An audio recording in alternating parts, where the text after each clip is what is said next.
नमस्कार मित्रांनो, तारिणी या मालिकेच्या आजच्या भागामध्ये आपण पाहणार आहोत की आता तारिणी चक्क एअरपोर्टवरून आता विमानतळावर म्हणजेच आता ते अमृतसर विमानतळावर हे पोहोचलेले असते. त्यानंतर आता तिथे पोहोचल्यानंतर तारिणीला जिथे पण लोकेशन भेटलेले असतात तिकडे ती तारिणी निघून जात असते. मात्र आता त्यांच्या घरी इकडे खूपच या ठिकाणी केदारवर दबाव टाकलेला असतो घरच्यांनी सर्वांनी. आणि आता दयाकाका केदारला म्हणतात, अरे केदार, तारिणी ज्या मैत्रिणीकडे गेलेली आहे त्या मैत्रिणीला तू कॉल लाव आणि त्या ठिकाणी तिला विचार की तारिणी आली आहे का, काय करते आणि कशासाठी निघून गेलेले आहे, या सर्वांची आम्हाला तू उत्तरे दे त्या मैत्रिणीकडून माहिती घेऊन, असं ते बोलत असतात. मात्र हे सर्व बोलत असताना केदार अद्यापही शांतच असतो. केदार काहीही बोलत नाही. त्यानंतर आता कौशिकी पण त्याला म्हणते की तुला दयाकाका काय म्हणतात हे समजत नाही का, तू आत्ताच्या आत्ता तिला कॉल कर आणि त्या मैत्रिणीला आणि विचार की कशासाठी निघून गेलेली आहे आणि निघून गेली असल्यामुळे तू आता घरी ये, असं ते बोलत असतात. मात्र आता केदार त्यांना पूर्णपणे सांगून देतो की त्या मैत्रिणीचा माझ्याकडे नंबर नाही. असं सांगितल्याबरोबर आता युवराज म्हणतो की का तुला तुझ्या बायकोवर एवढा कसा विश्वास आहे, कारण की तुला त्या विश्वास तिने पूर्णपणे घात केला आहे आणि तुला त्या मैत्रिणीचा नंबरसुद्धा नाही तुझ्याकडे, तिच्याकडे जी गेली आहे तर तू इथं फसला आहेस ना, असं बोलत असतं.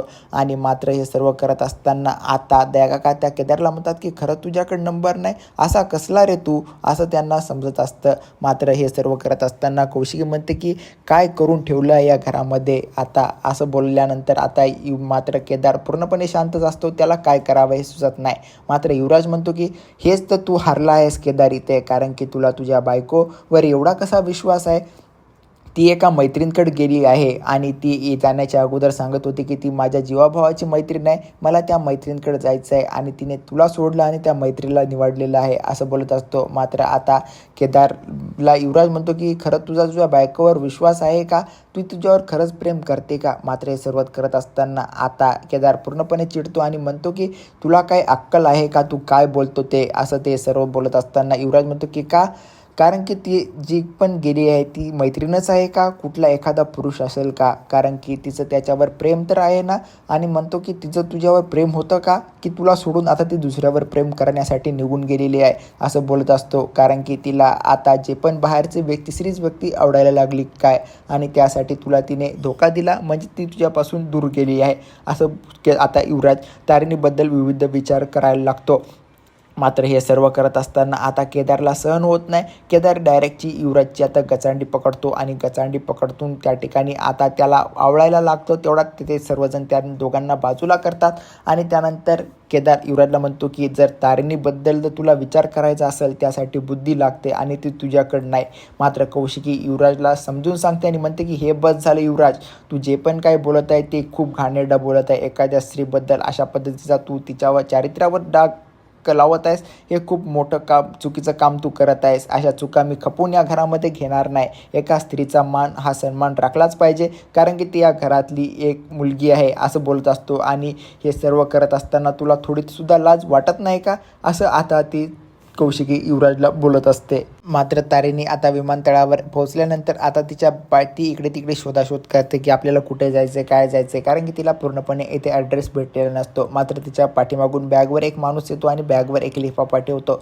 त्यानंतर तारिणीला वाटतं की त्या माणसाचा लिफाफा चुकून पडला असावा, यासाठी तारिणी इकडे तिकडे शोधाशोध त्या माणसाचा घेते. मात्र तो माणूस कुठेही जात नाही. त्यानंतर मात्र आता तो लिफाफा तारिणी उघडतेस आणि बघते तर त्या ठिकाणी खूप सारे डॉक्युमेंट्स तिथे दिलेले असतात. आता तारिणीला समजतं की आपण एक रॉ एजंटसोबत काम करत आहे, तर अशा पद्धतीचे गुपित आपल्याला करावे लागतील, असं आता तारिणीला वाटायला लागतं. त्यानंतर आता केदार तारिणीचा फोटो हातात घेतो आणि म्हणतो की तारिणी, तू कुठं असशील बॉस, जाते सांगून तरी जायचं, एखादा कॉल तरी करायचा, ते तू केलेलं नाहीस. आणि तू तर मला म्हणली होती जर बाहेरच्या व्यक्तीचं प्रश्न विचारतो त्याची प्रत्येकाची उत्तरं देता येतील. मात्र मनात जे प्रश्न मला पडत आहेत त्याची उत्तरं मी कसं काय देणार, कुठं असशील तू, काही कुठल्या अडचणीत तर नाहीस ना, असं आता मला वाटायला लागतं. आणि मी ते काय करू, असं आता केदारला पूर्णपणे ते जाणवायला लागतं. मात्र तेवढ्यात आता केदारला इकडे टेक्नोचा कॉल येतो. टेक्नोचा कॉल आल्यानंतर टेक्नो म्हणतो की आता जया जगताप मॅडमने पूर्णपणे आपल्या टीमला एकत्र बोलवलेलं आहे. त्यानंतर केदार म्हणतो की असं अचानक का बोलवलेलं आहे. त्यानंतर टेक्नो म्हणतो की जया जगताप मॅडमचे सरप्राईज आपल्याला कधी माहीत असतात का, आणि तुम्ही लवकरात लवकर या, असं आता केदारला टेक्नोने सांगितलेलं असतं. मात्र इकडे आता त्यांच्या घरी जे पण लग्नाचा कार्यक्रम असतो त्यानंतर आता निशी जिकडं पण इकडे बाबा तारिणीला कॉल करत असतात, मात्र तारिणीचा सातत्याने कॉल हा स्विच ऑफ फोन येत असतो. त्यानंतर आता इकडे निशीची आई म्हणते की का गं निशीला कॉल करून म्हणते का गं निशी, त्या तारिणीचा काही आतापता भेटला की नाही. त्यानंतर निशी म्हणते की नाही, तिने जेव्हा कौशिकीताईने तिला कॉल लावला होता तेव्हा फोन स्विच ऑफ आहे आणि त्यानंतर आता ती पूर्णपणे मैत्रिणीकडे सांगून निघून गेलेली आहे. मात्र तिथे आजीच्या सर्व काही गोष्टी लक्षात यायला लागतात की तारिणीने असं का केलं असावा, तिची मैत्रीण कोण आहे असं आजीला वाटायला लागतं. मात्र हे सर्व करत असताना आता त्यानंतर निशीची आई विचारते की का गं आता तरी त्या कौशिकीताईचे तारिणी समोरचे डोळे उघडले की नाही, का आणखीन पण त्या तारिणीवर तिने विश्वास पूर्णपणे टाकून दिलेला आहे. त्यानंतर आता निशी म्हणते की घरामध्ये सर्वांना आता कळत आहे की उद्या आहे, मात्र त्या तारिणीला अद्यापही अक्कल आलेली नाही. एखादा कॉल करून तरी सांगायचा ना, ते पण तिनं केलेलं नाही. असं आता तारिणीवर सर्व घरचे आरडाओरडा करत असतात. त्यानंतर हे सर्व निशीच्या आईला सांगितल्यानंतर निशीची आई म्हणते की हे बघ निशी, ती तारिणी कशीही वागली ते जाऊ दे, मात्र तू असं काही वागू नको, कारण की उद्या लोक नाव ठेवताना बेळचरे कुटुंबांना नाव ठेवणार आहेत, असं ते बोलत असतात. आणि आता फोन कट करतो. मात्र तारिणी आला आता एका कारमधून तारिणी त्या लोकेशनवर जात असते आणि चक्क तारिणी पण आता इकडे खूप भावूक झाली असते. आपण घरच्यांना सोडून एवढ्या लांब आलो आहे असं तारिणीला वाटायला लागतं. मात्र येते आजी आणि बाबा. त्यानंतर निशीची आई तिघं एकमेकांना बोलत असताना त्यानंतर आजी म्हणतात की हे बघ, हे एवढं चिडून काही फायदा होणार नाही, कारण की तारिणीसोबत गैरसमज झाला असेल, ती कुठेही जाणार नाही असं आजीचं तिथे सर्वांना म्हणणं असतं. त्यानंतर निशीची आई आता खूपच तारिणीवर चिडलेली असते. मात्र ती म्हणते की असा तिचा बेजबाबदारपणा कधी खपून घेतला जाणार नाही, कारण की ती तारिणी खूपच वाईट वाटते. असं तसं त्या तारिणीबद्दल ती अपशब्द बोलायला लागते.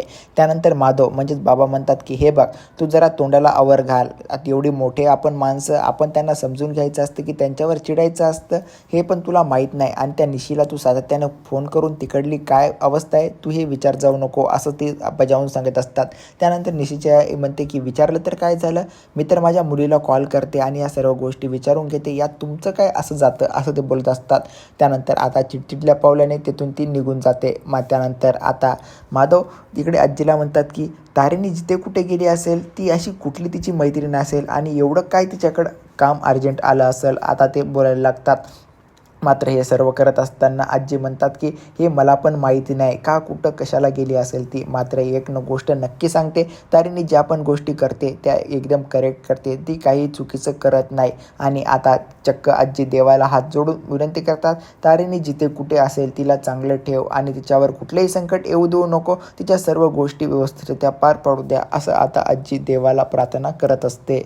त्यानंतर आता तारिणी चक्क एका हॉटेलमध्ये आलेली असते. त्यानंतर हॉटेलमध्ये आल्यानंतर ते आता डॉक्युमेंट दाखवते आणि त्यानंतर आता तिथला मॅनेजर पूर्णपणे हॉटेलचे जे डॉक्युमेंट व्हेरीफाय करत असतो. त्यानंतर डॉक्युमेंट व्हेरीफाय करत असताना तारिणीला म्हणतो तू कुठून आहेस असं काही विचारायला लागतो. तारिणी म्हणते मी दिल्लीवरून आहे, हम तो दिल्ली से आए है. त्यानंतर तो पंजाबवाला माणूस म्हणतो की दिल्ली से तो तुम नहीं लगते हो.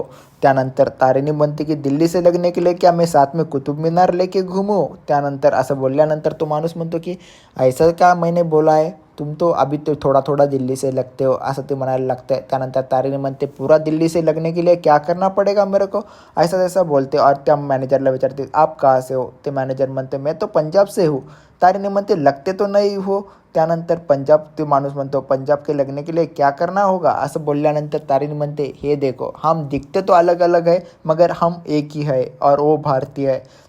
त्यानंतर तो माणूस म्हणतो की आता मला पूर्णपणे खात्री पटली की आप अमृतसर से ही हो. असं बोलल्यानंतर आता तारिणी म्हणते की हे देखो आपको लगना या लगने से कुछ नहीं होता, हम सारे एक भारतीय और इंडियन आहे. असं बोलल्यानंतर आता तो माणूस तारिणीचे जे पण डॉक्युमेंट व्हेरीफाय केलेले असतात तो तारिणीला वापस देतो आणि त्यानंतर इथल्या एका शिपायाला विचारतो, म्हणतो की मॅडमचं सामान आता रूममध्ये ठेवून जा. आणि आता तारिणी तिथून पूर्णपणे निघून ही गेलेली असते. त्यानंतर आता जे पण टेक्नो हे सर्व तिथं बोलत बसलेले असताना केदार तिथे म्हणतो की आज आपल्याला एवढं काय जे मॅडमनं अर्जंट बोलवलं होतं. त्यानंतर टेक्नो म्हणतो की काय का असं ना, मात्र मॅडम खूप चिडलेल्या होत्या. त्यानंतर आता केदार म्हणतो की काय चिडलेलं असावं, तुला असं का वाटतं. त्यानंतर टेक्नो म्हणतो की त्यांच्या बोलण्यावरून तर मला स्पष्ट जाणवत होतं की त्या पूर्णपणे चिडलेल्या आहेत. मात्र हे सर्व करत असताना आता केदारला सर्वजण म्हणतात की बॉस आपल्या वेळेत पोहोचतील का, बॉस कुठं गेले आहे. त्यानंतर आता केदार त्यांना काय उत्तर देणार पूर्णपणे स्तब्ध झालेला असतो.